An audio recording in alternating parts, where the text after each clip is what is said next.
Hello and welcome to Never Seen It, a podcast about movies we haven't seen. I'm one of your hosts, Betsy, and with me is my co-host and my husband, Trent. I'm the other host. You are the other host. Depending on the week, sometimes you're the main host. Yes. But today it's me. We are starting another series today. It's going to be a sequel series. Yeah, and they're all going to be kind of related. There's going to be a thread you will find as we get through these, but we are watching sequels to movies. I think for the most part it's going to be number 2 in a series. Yep. Some of these movies have sequels beyond the one we are watching. Some of them have only gone as far as what we are watching. Yes. But today we are starting this sequel series with Incredibles 2. Yeah.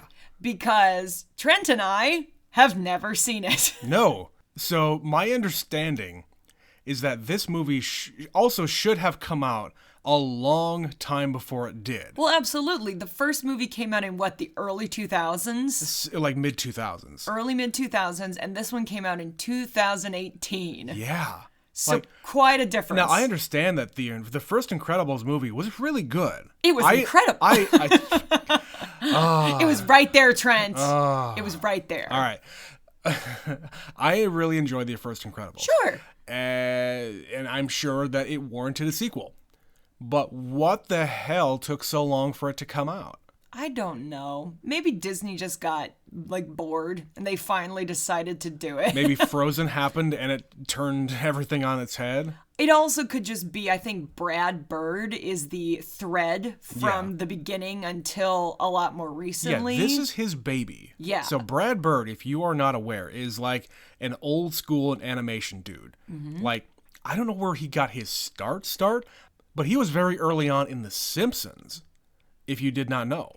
I think I heard that at some point, yeah, but he wrote for The Simpsons back in the day. Okay. There are full episodes, and I think he also contributed to The Simpsons movie. Interesting. Yeah.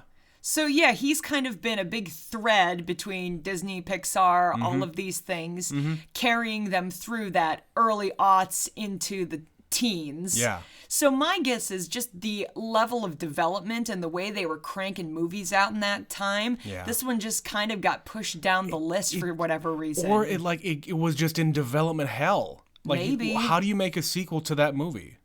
However you fucking want. It's a Disney movie. Pick I know. a plot. But that's the thing. Disney movies don't really lend themselves very well to sequels. Sometimes they work if you just take the time to think about how to execute it. Mm-hmm. This one, I don't know a whole lot about. So obviously, let's talk about The Incredibles very briefly. So it's a family of superheroes. Yeah. So mom and dad are superheroes. They meet, they fall in love. We got Craig T. Nelson as the dad. And Holly Hunter is the mom. Holly Hunter is the mom. So it's Mr. Incredible and Elastigirl. Yep. And then they have 3 children. And it's Violet. Yep. Jack is the baby. Yeah, and Dash. Yeah. So Violet can turn invisible. She's also got force field powers and stuff like that. Dash is is just fast. Dad is strong. Mom is Elastigirl, so she's stretchy. Yeah. And then Jack is developing his powers. Right, and it's a very much a Fantastic Four kind of a thing. Yes. They're almost identical powers. Pretty much. Yeah. And in the first one, they were kind of retired and just trying to be a Forced family. into retirement. It's the whole thing about, well, superheroes are more of a menace than what they're worth. Right. But yeah. And I think it's Jason Lee as the villain. His name is Syndrome, who was a fan of Mr. Incredible when he was a kid. Yep. And Mr. Incredible, and he wanted to be a sidekick. And Mr. Incredible says, "No, kid, get out of here. You don't have any powers, blah, blah, blah." And the kid, that was his moment of becoming a villain. That was his origin story. That was his origin story. He was shunned by Mr. Incredible. And as he got older, he developed technology to become super. Yep. And then Sam Jackson is in this. Yeah, he's he's Frozone. Frozone. He's an ice dude. Yep, he's nice dude. So that's kind of the story there. And they all sort of become heroes together as a family. And there's also, I guess, the chick with the glasses, the short one, who's Yes. the head person. I don't She's really like know what her the role is. Q. She comes up with the Sure. costumes and the gadgets. I guess. I haven't watched the original Incredibles for years. I also haven't, and oddly, I've only seen it a few times, like a handful of times I've watched this movie. Yeah. And I didn't even see that one until many years on. Mm-hmm. So there's those elements. I think all of these characters return. But what do you know about The Incredibles 2? I don't think I know anything. So back when this movie came out, it just kind of came out of nowhere because it was in development hell forever for years and years and years. I knew it was coming, I just didn't know when, and then it came out and then nothing. There was no big reaction to it. Nobody really was talking about it. I thought it actually did pretty well. I just don't know anything about the movie. Right. I think it was fairly successful. It has it's an okay rating.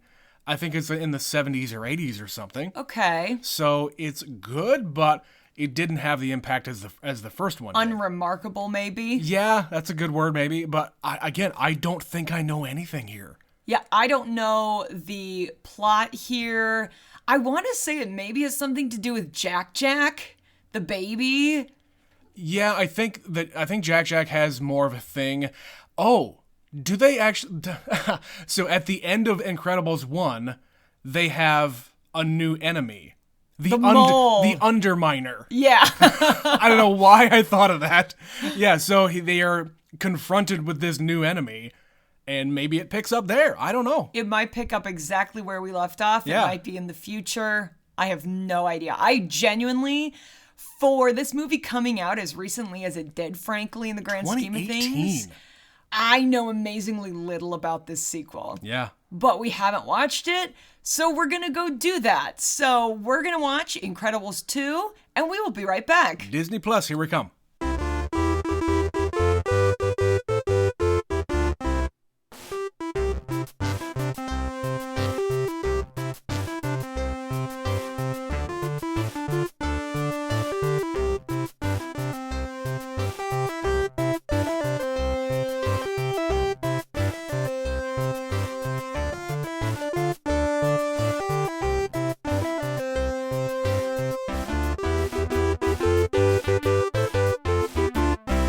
And we're back. Trent, that was Incredibles 2. What did you think of it?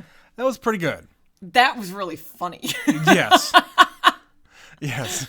There were a lot of amazing sequences in there. And as I said, I remembered something about Jack, and he had the best scenes in this whole movie, I think. Yeah, I agree with you. There was a lot of visual stuff going on. And I'll say this movie looked incredible. Yeah. And I'm not just trying to say the No word pun incredible. intended. No pun intended. No, this looked really, really good. And of course, it's been upgraded since the mid-2000s when, CG was still kind of early. This is 2018. They've really gone a long way. It's always interesting to watch how the animation changes for something that was, in the mid-90s to now. So like looking at Toy Story, the animation overall from 1995 to 20 whatever. Right.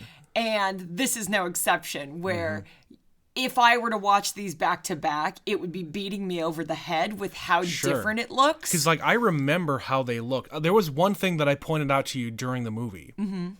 Helen's character, her face is, I think, a little different. And I think it is I don't know, exactly what's different about it, but the way they animate her talking, they made her talk out the side of her mouth like Holly Hunter actually does. Who voices Elastigirl. Who voices the character, exactly. So, I do not remember seeing that in the original movie. I also don't remember that, but as we said in the intro, I haven't seen it in a long time. Yeah. So it's possible it's always been like that, but it could just be that you noticed it in this because the animation is just different enough. The fidelity is high enough that you can get to that point and really imitate how she actually speaks. Because, Holly Hunter she speaks out of the side of her mouth. It's just how she talks. Yes. And if she you've has ever a very seen distinct her, voice. Yeah, if you've ever seen her or heard her, you can see it. Absolutely. And you can hear it. Absolutely. And I think just the fidelity of the rest of the people, everybody else looks the same and they sound the same. I will say, though, Craig T. Nelson, he does sound older. You think so? I think he couldn't get like the energy up like he did in the first one. It's about, what, 15 years later? Not and quite. he was no spring chicken in the first one either. No. So, yeah, I definitely felt like Craig T. Nelson had a harder time getting to where he was. Well, and it works in this because Mr. Incredible is a very tired man in this movie. Bob is having a time. I love that side story of him being the father, being the lone father, trying to raise the 3 kids. Do all the things that dads are supposed to do. The other thing I always forget about this movie is this takes place in the 60s. Yeah, it does. Because it's weird. they have enough modern technology mixed in with like the style of the motorcycles, and there's like Bluetooth earpieces, and they have like fancy high-tech screens. But then when you really look at it, they have old-timey tube televisions, and the very cars all look specific very cars, period appropriate, and everybody's wearing a suit. And yeah, it is very much the 1960s, but it's easy to miss. I completely missed that aesthetic the first time I watched this movie. I didn't even think about that, but yeah, you said it here, and yeah, it totally is the 50s and 60s, down to the architecture of the houses and how they're built. Like their house and like other houses in these movies they have like huge front yards, and that was a huge thing in the 50s. And then in this one you have the big mid-century modern house that they're in, with these crazy architecture and fixtures in the floor, all the high-tech gadgets that were trendy. Yeah, there was a house just down the street from us that got tore down recently that had this kind of aesthetic to it. On the outside, at the very least, so I would have been fascinated to see the inside. I would love to see the inside of that house. And now it's gone. It's such a shame. Yeah, then they're building something else, hopefully equally as gaudy. I hope as so. The other one. I doubt it, but I hope so. Yeah. But yeah, the look of this movie is very cool, and you were right. They jump right in at the end of the first one. Right. We had the Underminers show up, and guess what? They're all going to go after him. Ratzenberger. Yes. Yeah, you said, who is that? I was like, who else would it be? I forgot that it was him, because he didn't show up until the very, very end of Incredibles 1. They have to have John Ratzenberger in there somewhere if it's a Pixar movie. That's right. So he's kind of a mole man, if you will. Yeah. And he's got a big drill and a big vacuum. And he robs a bunch of banks. He drills from like underneath the road and causes all these buildings to fall into a cavern, I guess. And he just goes into this bank and vacuums up all the cash. But he ultimately gets away. Right. And he's still out there, Trent. That's the right. Underminer is still a threat. If you stayed through the credits, you can see the little tiny Underminer drill is still a threat. Right.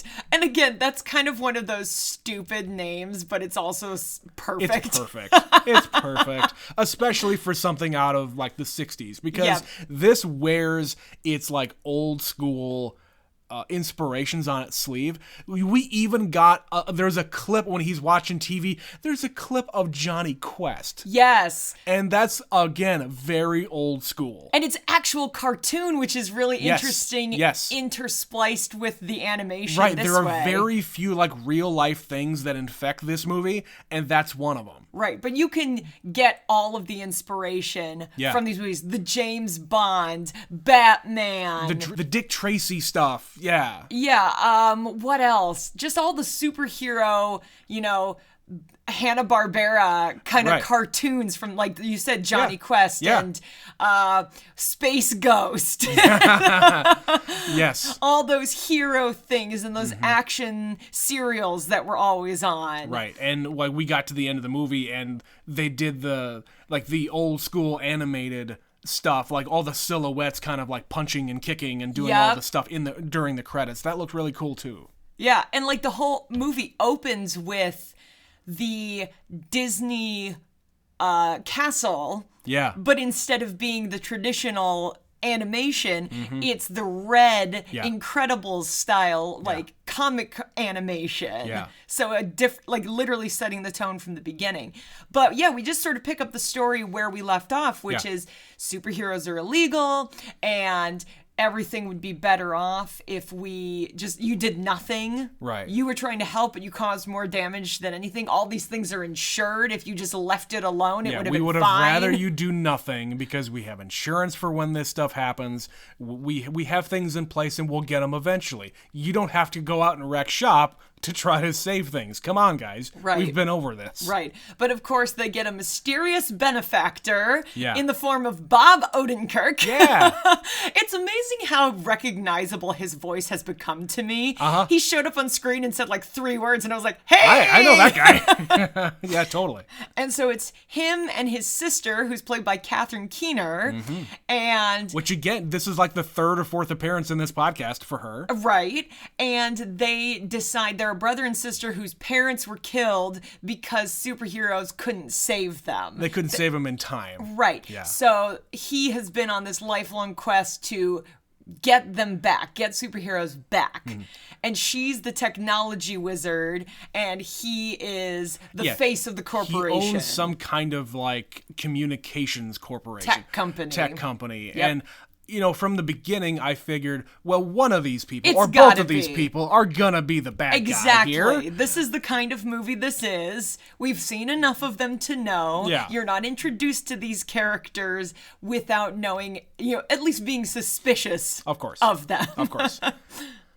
And yeah, they enlist the superheroes. They want to reestablish. It's like a PR campaign. It's totally a PR thing. They want to reestablish their image, so they have the perception. Yes, they have cameras in their super suits, teeny tiny cameras that can record the action, so they have a defense when people are saying, well, you caused all of Yeah, this whole thing is basically a fuck you to like mainstream media because they're the ones who control the narrative and they show you only what you're supposed to be shown, and yeah, it's a whole narrative thing.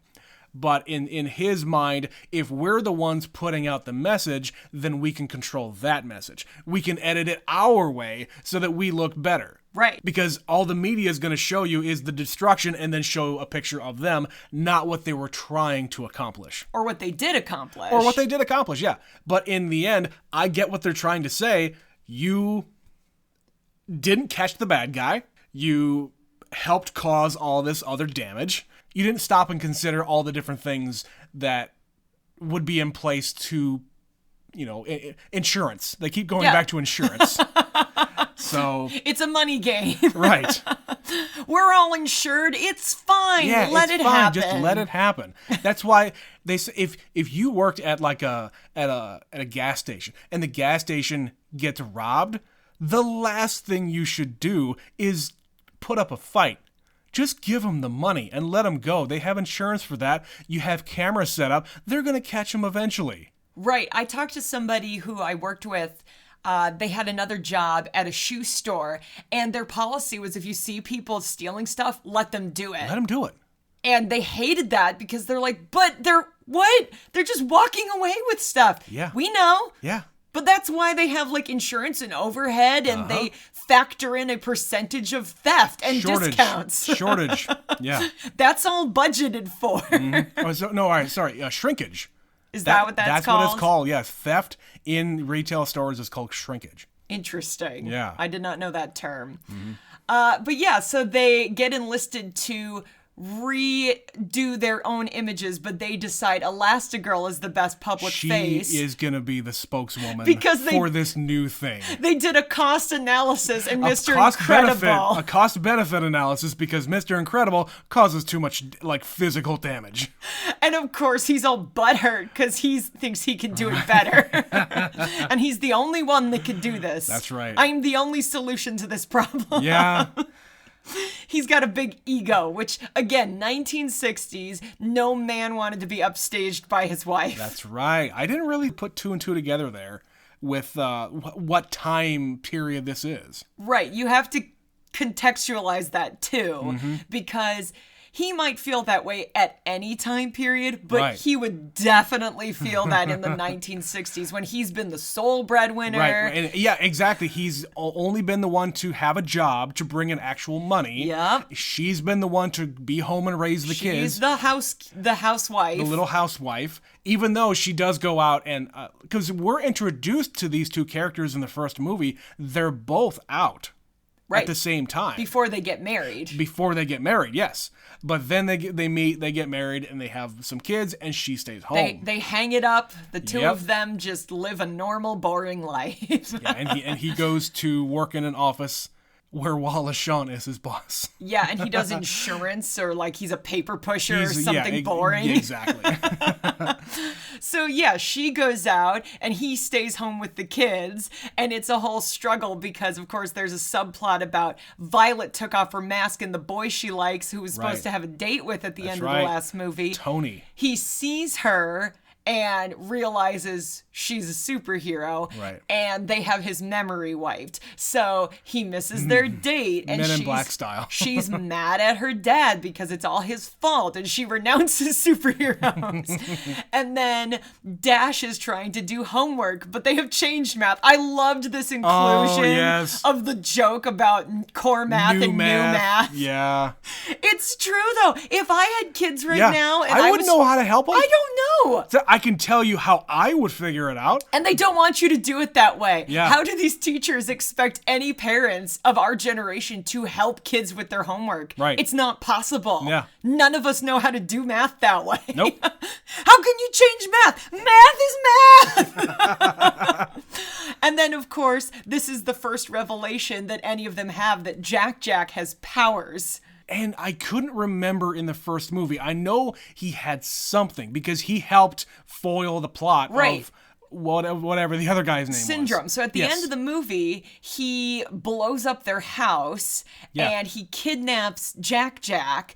And the only reason he stopped is because he turns into the little monster and he bursts into flames or something. Right. So they expanded upon that and gave him what do you say, like 17 powers or something? Something like that. So Bob is sleep deprived and overwhelmed. And then in the middle of the night, Jack sees a raccoon. But he's also watching television where he sees a masked bandit. Right. And then he sees a masked raccoon and he immediately goes bad. And And he goes after it. he goes after him. But in very quick succession, he's able to walk through a wall. Yep. He can levitate items. He levitate himself. He can levitate himself. He turns into a monster goblin thing. He can shoot laser beams. He shoots lasers. He turns into a ball of flame.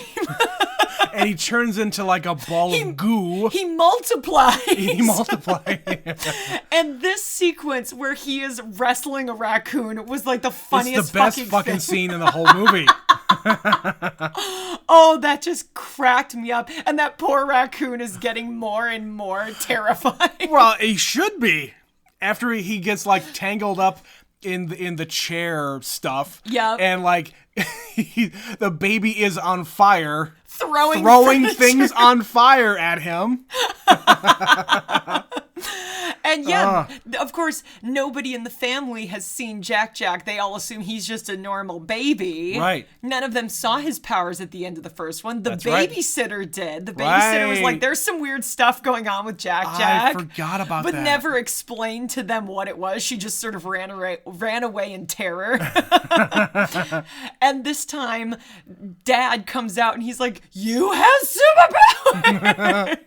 And that every time he sneezes, he almost kills him. Right, and he like goes into a different dimension. And the only way to get him out is by a cookie. That's right. But then if he stops giving him cookies, he turns into a demon and attacks him. Right. So yeah, he gets like super duper burnt out. He hasn't slept in days. And just because it's not only the baby, but Violet also is having the issues. Yep. Dash is having the issues. He just can't get any sleep. So what does he do? He brings the baby over to E, which is again voiced by Brad Bird himself. Yep. Edna, yes. She's a designer, darling. Oh, she's great. She's great. And like he brings him over there, and she says, I don't want any kind of baby stuff. I don't do babies. I don't do babies. But then she realizes, oh, this is a challenge because he's got all of the powers. Well, and then he starts turning into her, like he makes his nose turn into her nose and sprouts her hair and then starts floating. I will do it. I will take on this challenge. He's like me. He's like me. I freaking love when they show back up at the house and he's had a break and they're walking down the hallway and baby Jack is walking the same way as her with his little lollipop. And like, obviously the thing that she is holding is a cigarette holder. I don't know what that's called, but you can't really have a cigarette in a Disney movie. No, just the holder. Just the holder. But yeah, he has a lollipop instead. And the two of them are in perfect stride with each other. And she says, okay, there's no charge for the new suit, but you have to promise that you will allow me only to make all of your stuff, because Elastigirl had a new suit from somebody else. And it was insulting as a designer. That's right. It's like, and you can have the baby over here anytime. Anytime. So yeah, Jack's whole through line is fantastic. It's pretty good. This whole movie. And then he brings him back and he's showing the other kids what the baby can do. And they're like holding him like a gun and laser eyes. Laser eyes. And like he follows their direction, their orders. They're training him. Yeah. Or like when he bursts into flames in the suit, they can fill him with like blackberry lavender foam. Right. And it's edible and quite delicious. To put out the fire, and then they have like a screen that can track him in the alternate dimensions. Right. It's so many. He's a polymorph. If we didn't say that, that's his term. Yes. So he has just unlimited potential at this point in his babyhood. Right. It's so great. But yeah, we're introduced to our major plot point, which is there's a villain, a new supervillain called Screenslaver, which again, another play on words. Stretch to get there. And he can take control of everybody by hypnotizing them using any screen he wants. Yeah, it's like fucking Outer Limits. It's like Twilight Zone shit. And of course, it's very much in this era. The 1960s. 60s. Yeah, that's all that was on TV The back predictive future of we're all going to have screens in front of us forever. Like they predicted that like decades ago. Totally. And yeah, they show up and start, basically setting it up so Elastigirl can save the day. Right. But we don't know that at the time. Sure. And let me tell you, when she goes and, quote, captures Screenslaver. Yeah. That's kind of a freaky sequence. Like with them in the cage? The whole thing, like the look of like the goggles and the mask. Yeah. And the creepy voice changer. Mm-hmm. Like if I were a kid, that would be somewhat disturbing to me. I suppose. It was somewhat disturbing to me as an adult. Even though I know this is an animated movie and that's not really the intention. They're supposed to be a little scary. But I found him a bit disturbing. All right. Well, it's kind of like based on the whole Anonymous thing. Yeah. Like the hacker group Anonymous, where it's just it's a person without a face, with a mask on, having a voice changer, tell you what's up. Yeah. Yeah. So, of course, she tracks him down and captures him and saves the day. And after, they give a little bit of information here. It's after they take his mask off that the kid, he's just a kid, he's a pizza boy. Yeah. They put him into the back of the cop car, and he said, what did I do? What did I do? So you know what you did. And he has no idea. Yeah, he had no idea what he did. Mm-hmm. But because he was being controlled by that mask thing. Right, so they have these goggles that are screens. Right. And the whole reason why he was recruited is because he apparently delivered a pizza to the sister. I don't remember her name. But he delivered a pizza to her sister that was cold. He was a bad pizza delivery boy. Right. And he deserved what he got. Right. But of course, Elastigirl figures this all out. They decide they're going to have a big summit.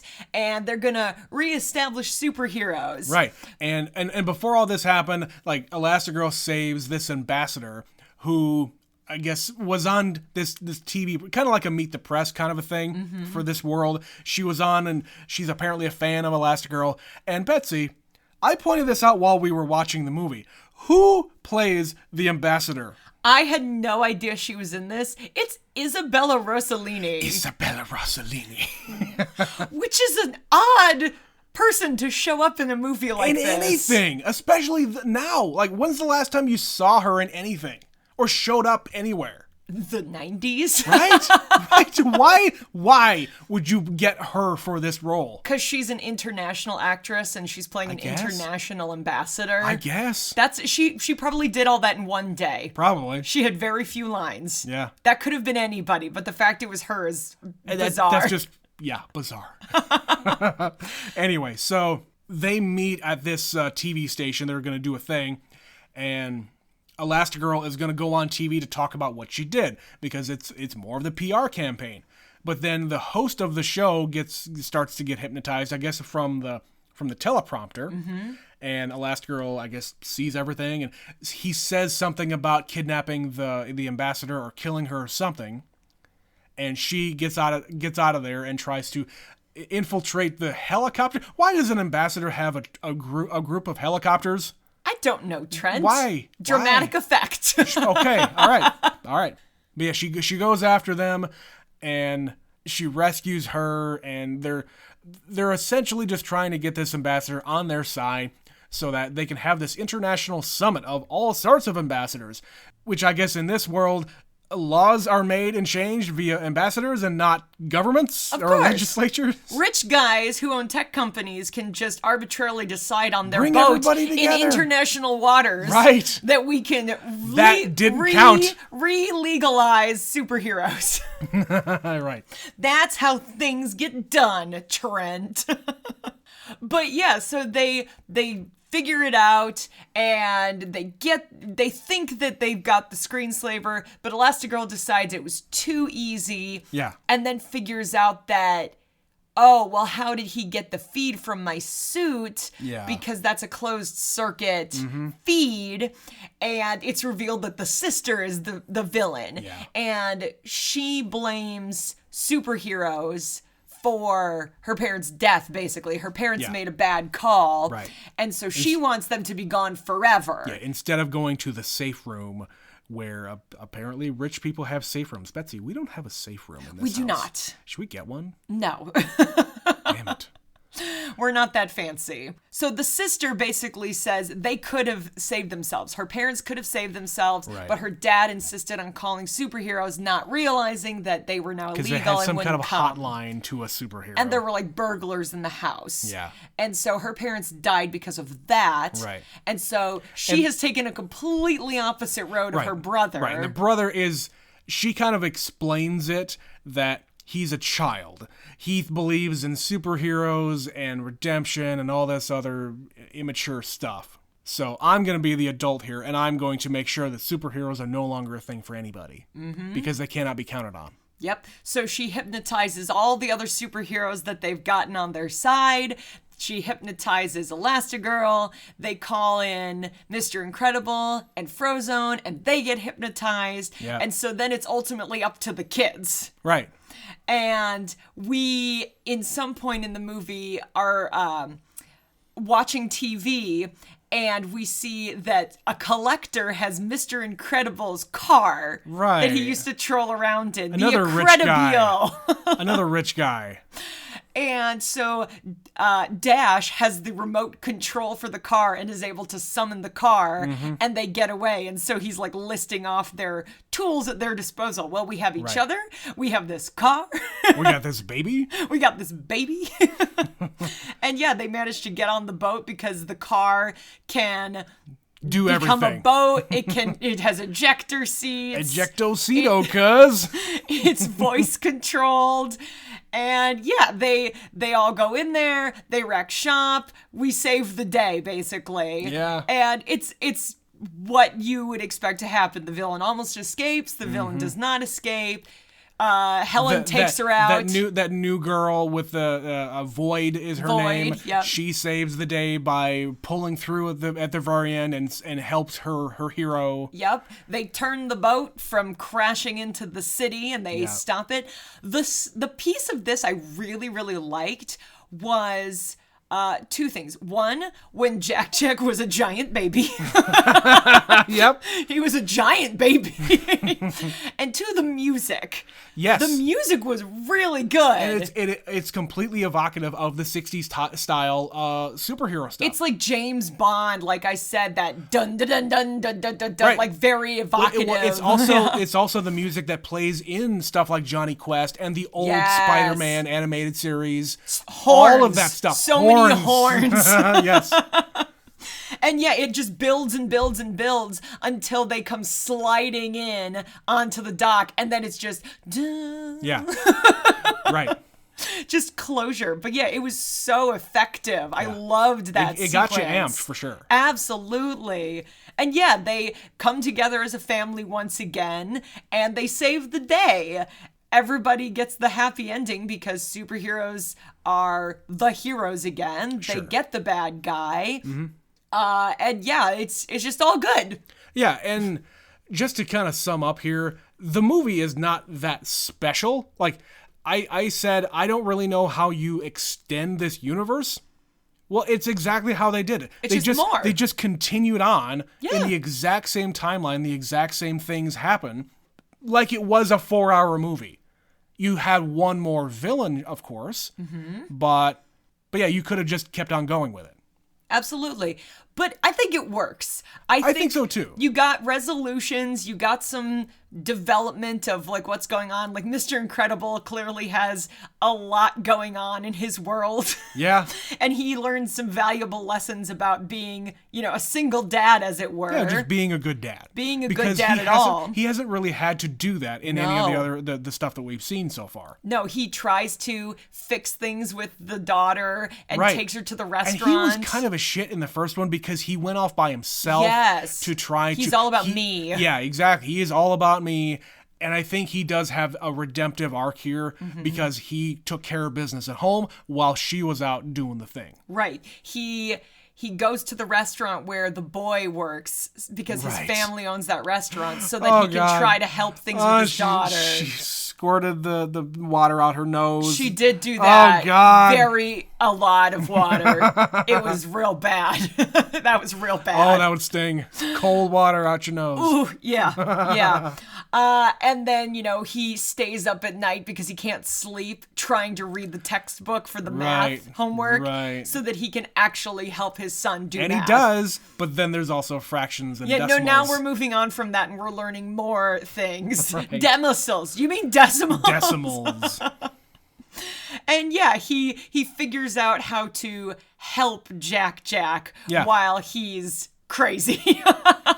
A crazy giant baby that's occasionally bursts into flame and goes into a fourth dimension. Yeah. But they definitely needed help with all of that stuff. But anyway. And then at the end of the movie, they're all going to a movie together. So Violet's finally going on her date, but she throws a bunch of money at him and says, "Save me a seat. Hey, I'll be back soon. Go get some popcorn. Soon. Go 8 rows back. I'll be there before the previews are over." And they go on their next rescue mission. And what's the name of the movie, Betsy? Oh, yes. The movie that they're going to see is called Dementia 113. But on the right side of the screen, the A at the end of Dementia is a different color to draw attention to the fact that it's A113. Because we've mentioned this. This is the hidden joke in all the Pixar movies. This is the classroom on whatever, what is it, Caltech or something? I have no idea. It's some college where a lot of these animators originated, and A113 is the room number. Yeah. That's the room where all of these people got their start, basically. Yeah. And it started from like their early stuff all the way through every Pixar movie that I can think of. Absolutely. It's there somewhere. It's on license plates. It's on billboards. Yeah.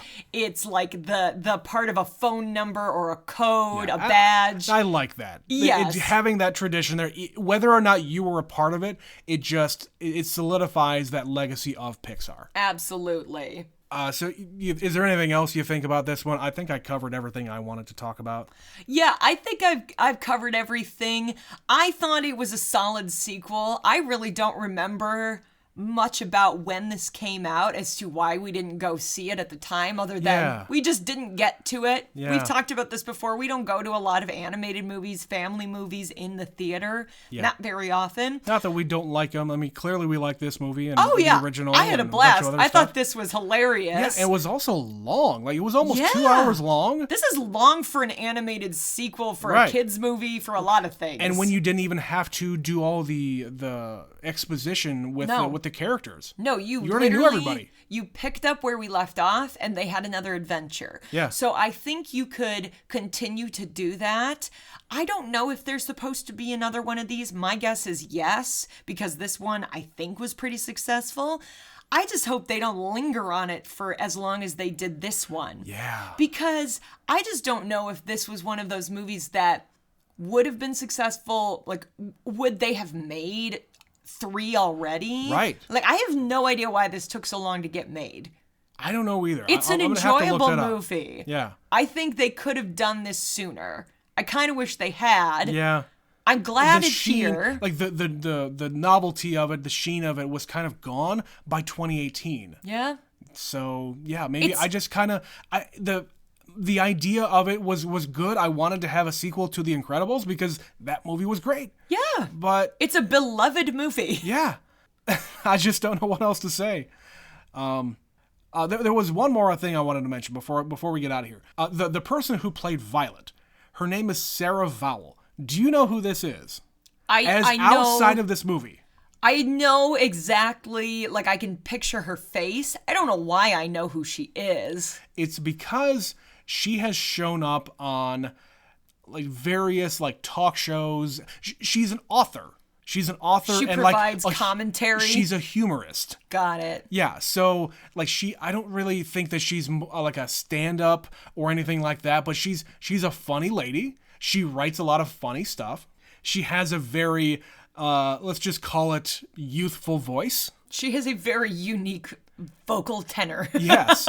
She is not an actress at all. At all. She doesn't have any acting credits except for this role. She was brought on specifically because of the way she speaks. Exactly.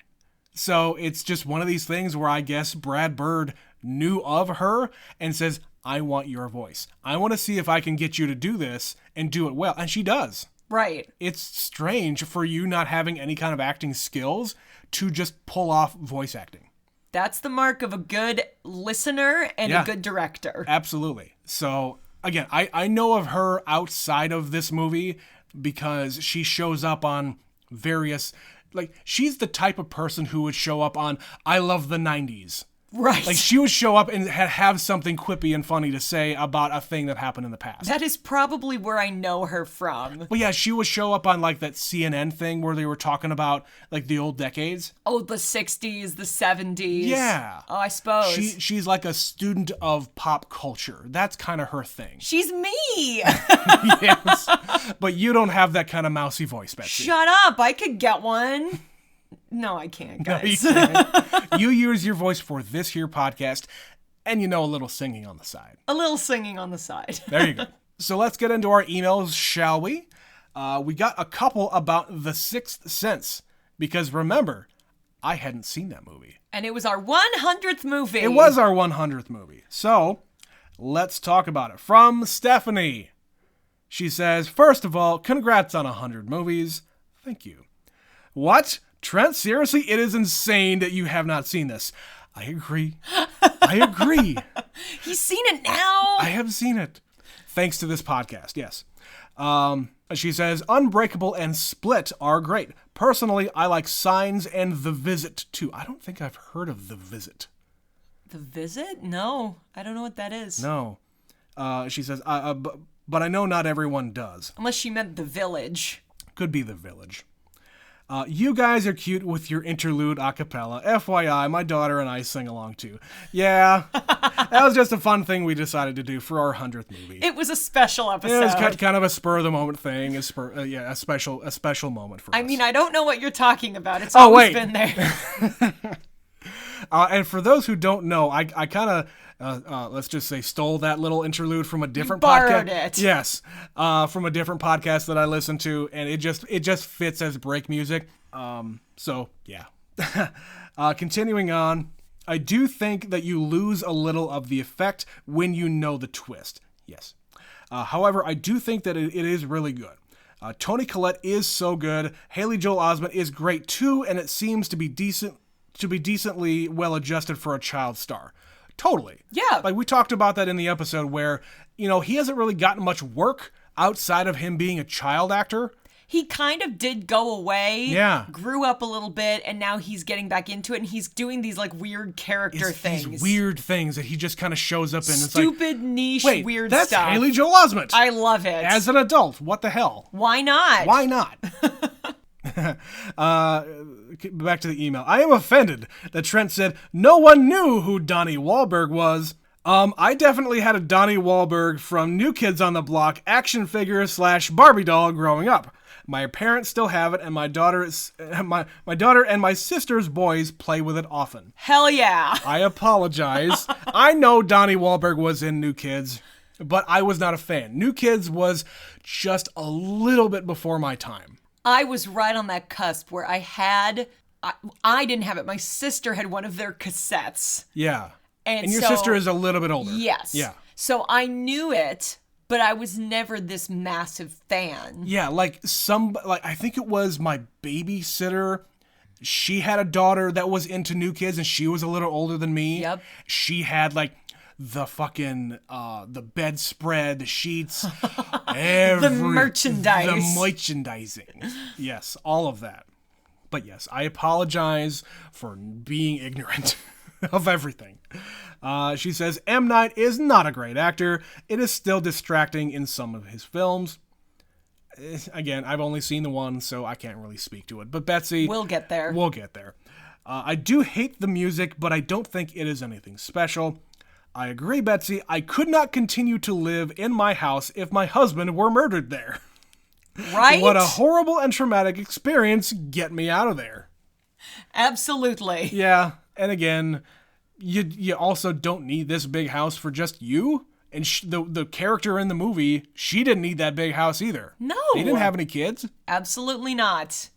The recording of dead people is kind of a trope of a lot of ghost-related movies.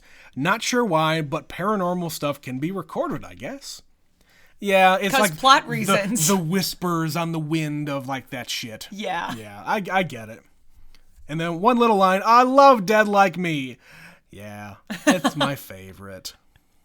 You're going to talk about that a lot Anytime, on this podcast. every moment I can. I think it is available on Amazon. I think if you have Prime, it is on the Amazon Video thing as a free streaming thing. It's not available on Blu-ray or on anything else. Even if you have Showtime, because it was a Showtime show. Mm-hmm. Even if you have the Showtime app or whatever it is, it's not even on there. It's like they just fucking forgot about it. All their other shit is on there. All their So original weird. stuff. Ugh. Robbed. We were all robbed from more of that show. It was too ahead of its time. It was. And she's responding to an email from Mitch about the topic of our 100th episode and him making some suggestions. Yay, Mitch. Luca and Encanto are now staples of our house. Watch them. Die Hard is my favorite Bruce Willis movie. Duh. I don't think I have a favorite Bruce Willis movie. I also don't think I have one. I would have to think about that deeply. Let's just say Die Hard. We'll go with Die Hard for the time being. Yeah, until we can find a better one. She says she watched Free Guy, Red Notice, and West Side Story. I have lots of opinions about West Side Story that I will save for that episode. Free Guy is great. Watch it. Red Notice is a fun, nothing action movie that I enjoyed. Love you guys. Keep watching movies and making podcasts. From Superfan Stephanie. Thank you, Stephanie. Thank you, Stephanie. I want to watch Free Guy because it's a video game type movie. Right. It's the sort of thing that's up your alley. Yeah, and it's going to be having a lot of tropes and callbacks to specific things without actually talking about real video games. Right. Because the premise here is it's like a Grand Theft Auto kind of a thing, but he's an NPC, a non-playable character, in that world that always just gets mowed down or robbed or whatever the fuck else. Just living his life. And he's just, hey, happy-go-lucky kind of a guy because this is his job and he loves his job. Absolutely. So, yeah, I definitely want to watch Free Guy. I think it's available now for free, streaming somewhere. It's on Disney Plus, I think. Is it Disney? Okay. Disney or HBO, one of those things. One of those, it's on there. But I don't know what Red Notice is. Do you? I've heard of it, but I'm blanking on what it actually is. I've heard of it, though. Yeah. And of course, West Side Story we have covered, and I'm sure we'll be reading an email about that soon. So yes, that is from Stephanie. We also got an email, speak of the devil, from Mitch about the same movie. Hello, never seen it. What a wonderful movie choice for number 100. Thank you. This was a classic in the day and set forth many copycats and parodies. I will agree with you that when you watch it after knowing the twist, it certainly loses its luster. Yeah, and there was no way I could have avoided that. No. Like, if you had somehow managed to go 20 plus years not knowing the ending of The Sixth Sense, I would think you were living in the mountains. It's like a lunatic. It's the equivalent of not knowing the truth about Darth Vader. If you went from 1970 whatever to watching episode 1 in 1999, not knowing that. How could you ever not know that? But here's the thing. It is possible if you are a child who has not experienced the world. Like, I love watching videos of people showing Star Wars to their kids for the first time. The OG Star Wars and they're recording Empire, and they get the reaction of the kids hearing Darth Vader say, "I am your father." What? And they go, "What?" So yes, someday there is somebody in this world that you will be able to show The Sixth Sense to, and they're going to be blown away. Because I lived through it. Right. If a kid didn't know and they didn't live through all the pop culture references of it,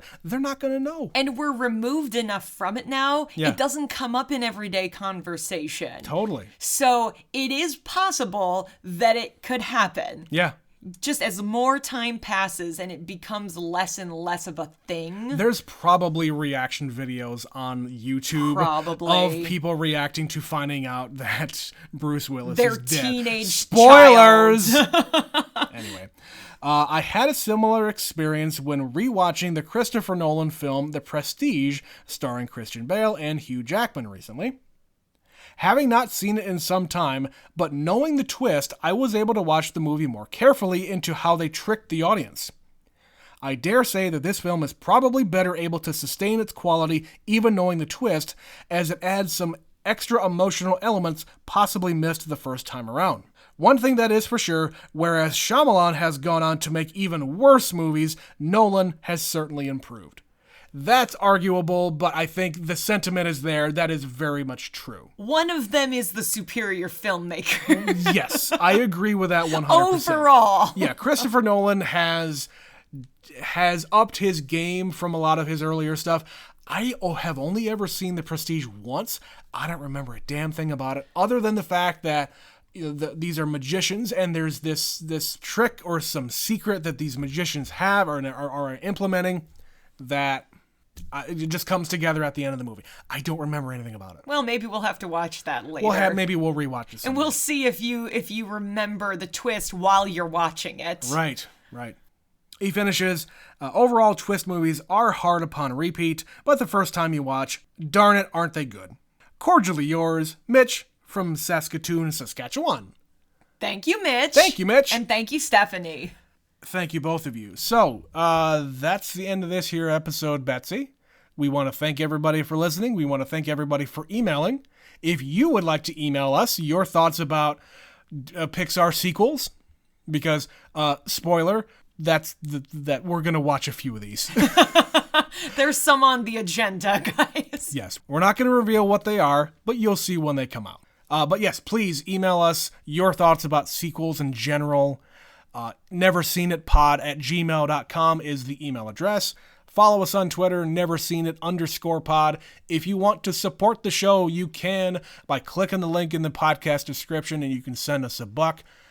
If you don't want to do that, no big deal. You can share us with your friends. We highly encourage you to do so. And yeah, Betsy, anything else?